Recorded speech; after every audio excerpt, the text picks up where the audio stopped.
This is Limited Engagement.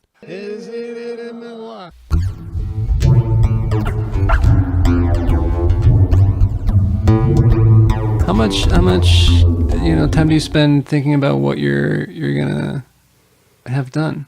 Almost none. Yeah. I think I don't quite have the sentimentality that some people have. I'm more interested in the history of tattooing, the culture of tattooing, traditional subject matter.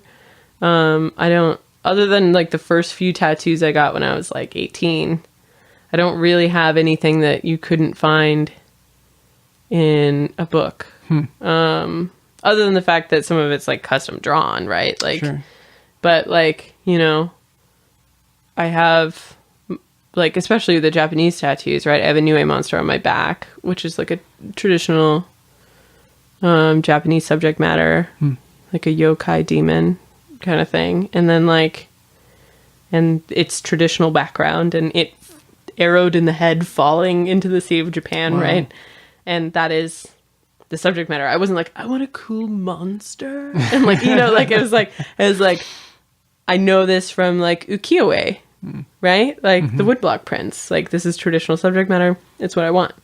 And so I think for me, it's more interesting to look at the kinds of things people have tattooed over the last hundreds and hundreds of years. Gotcha. And then go, I want that. And so for however much people want to make fun of like going into a tattoo shop, pointing on the flash on the wall and being like, I want that weird baby. Like, that's kind of the dream. That's what it was supposed to be. It's kind of like an oral history or some kind of like ephemeral history being passed down, like from tattoo to tattoo. And like, I mean, not to like criticize anybody who wants like their grandma's portrait tattooed on them, but like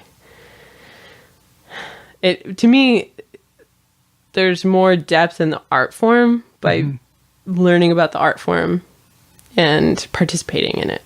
It's a culture in and of its own. So that's what I'm interested in. So like what I usually do is I go, okay, so this artist does traditional Japanese tattoos. I went to London. I got tattooed by this woman named Claudia de Sabe. She does like bodysuits, but obviously you can't get a bodysuit when you're just like traveling. Right. So I was like, I want a tattoo from you, something traditional Japanese, obviously, because that's the only work she does.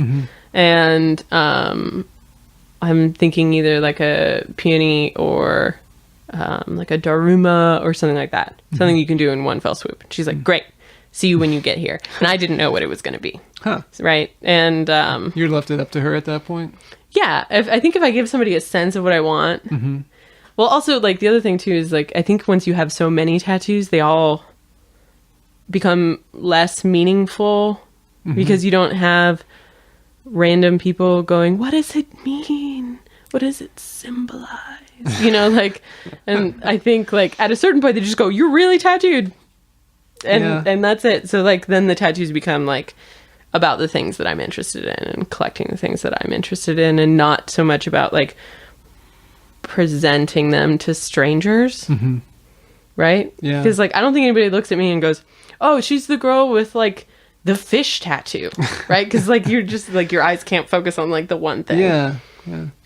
So it doesn't really matter then what I get tattooed on me. No one's gonna notice it. Well, that's kind of cool. So it ends up becoming more for me than like someone's super meaningful symbolism tattoo.